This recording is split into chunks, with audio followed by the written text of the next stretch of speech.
BFM Business et 01net.com présentent Tech & Co, le grand live du numérique avec Sébastien Poineau. Stéphane Boukris avec nous ce soir pour parler du meilleur dev de France, le concours qui aura lieu dans 8 jours. Stéphane, merci d'être là, bonsoir. Bonsoir. Vous êtes le directeur général d'Ametix, qu'on peut présenter rapidement comme une SS2I. C'est un groupe de services du numérique. On est un dénicheur de talents dans le numérique. Donc on fait du recrutement, on fait de l'assistance technique et des événements avec le concours du meilleur développeur de France. Dénicheur de talents, c'est plus sympa et plus sexy qu'SS2I, c'est sûr. Donc voilà, vous avez eu plusieurs vies. Il y a eu l'époque Rentability Web avec Jean-Baptiste Descroix-Vernier, on pourra en dire un mot dans un instant. Il y a eu l'époque Robin des Bois, vous avez fait des coups. On vous a parfois critiqué, adoré, il y a eu des clips et tout. On en verra peut-être des extraits ce soir pendant que vous parlez. Mais votre actu, là, c'est que vous cherchez le meilleur développeur de France. Et c'est donc dans moins de 8 jours maintenant. C'est lundi prochain. On sera là, vous serez là pour la 4e édition du concours du meilleur développeur de France. Parce que BFM est partenaire. BFM tout à fait partenaire. Le MDF, c'est le plus gros événement du numérique en France cette année. On attend près de 7000 personnes au Théâtre de Paris et chez Criteo pour la plus grande fête du numérique annuelle. Alors pourquoi la plus grande? Qu'est-ce qui se passe? C'est là où il y a le plus de... Alors c'est le plus gros hackathon de France. C'est là où on a la plus grande concentration d'ingénieurs en France, puisqu'il y a un hackathon, il y a 1200 participants qui vont venir coder pour tenter de remporter un titre. En plus, les développeurs, c'est une population qui est pas facile à approcher, donc c'est la seule fois en France où on en a autant au même endroit pour concourir. Et à côté de ça, on a un... Il y en a tellement, d'ailleurs, je crois qu'il y a 2 sessions. C'est-à-dire que l'an dernier, il y avait une session, là vous avez dû diviser le truc en 2 fois 1 heure, ou je sais pas combien. Il y a trop de participants. Il y avait trop de gens, Il y a trop de participants, en fait, on déborde sous les inscriptions. On est victime du succès des 3 premières éditions en quelque sorte et donc tous les jours il y a 100, 150, 200 développeurs en plus et 200, 300, 400 visiteurs chaque jour en plus, donc ça marche plutôt bien. Bon, il y aura donc 1200 hackers. Hackers, c'est pas que il y a une connotation positive aussi, et là ce sera le cas. C'est pas des pirates, c'est des codeurs, des développeurs, des ingénieurs qui vont chercher des codes. C'est les bâtisseurs des autoroutes de l'information d'aujourd'hui. C'est les gens qui construisent les autoroutes sur lesquelles on circule quand on va sur Google, sur Facebook ou sur Twitter. Ce serait bien que ce soit une fille qui gagne un jour. Alors, il n'y en a pas beaucoup qui participent. Il n'y en a pas déjà, beaucoup. On est à 12% aujourd'hui, ce qui est faible. On peut encore s'inscrire ou pas? Non, en tant que développeur, c'est complet. Il y a une liste d'attente qui est très très grande. On peut venir en tant que visiteur. Assister encore. On peut assister au salon parce qu'il y a un énorme espace salon. Il y a une trentaine de conférences avec des speakers prestigieux qui vont être là de 17h à minuit. Il faut expliquer parce que c'est tellement, il y a tellement de gens que du coup vous avez réservé le Théâtre de Paris. Puis comme c'était full, vous avez dit tiens on va aller en face. Et en face ça tombe bien. Il y a du beau monde. Il y a Criteo et Blablacar. Blablacar, France Digital aussi. Le Théâtre de Paris, c'est vente privée. Donc on a toutes les licornes un petit peu françaises du digital qui sont réunies à cet endroit-là, et on a beaucoup de personnalités. On a des personnalités politiques, économiques, de très haut niveau qui viendront partager finalement leurs connaissances. Par exemple, vous avez qui là déjà On a la secrétaire d'État à l'économie numérique, Axelle Lemaire. Elle est venue l'année dernière, elle a dit chapeau pour tout ce que vous faites. Franchement, c'est incroyable. Donc elle revient. On a beaucoup de surprises, je peux pas tout dire parce qu'il y a beaucoup d'invités surprises qui seront là. On a Henri Sédou, le patron de Parrot.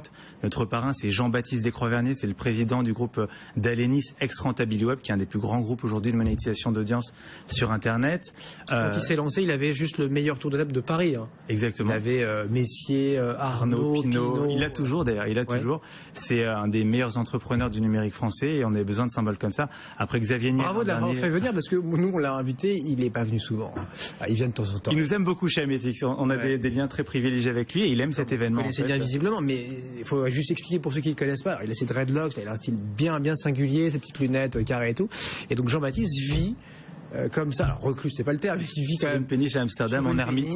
Avec plein de chats. Donc à Amsterdam, c'est pas parce que pour une question de fiscalité ou je sais pas quoi, c'est que il n'aime pas la foule, il aime pas le monde, il aime bien vivre à une époque. Alors maintenant il y a des très grandes équipes à Amsterdam, mais à une époque son salarié le plus proche était à 300 km de chez lui. D'accord. Pour dire, on va être 6-7 000 lundi prochain. Vous me dites qu'il n'aime pas la foule. Il aime pas la foule. Justement, c'est un énorme sacrifice. Les apparitions, ça. Coucou, je suis là-haut. Pour lui, c'est un énorme effort, mais c'est très important pour lui. Il m'a dit Stéphane, ça fait 4 ans, cette fois-ci je viens, et c'est un événement qui est devenu tellement important, je me dois d'être là. C'est d'où Jean-Baptiste Descroix-Vernier, qui d'autre dans dans l'économie, il y a Thierry Petit qui est le patron de showroom privé.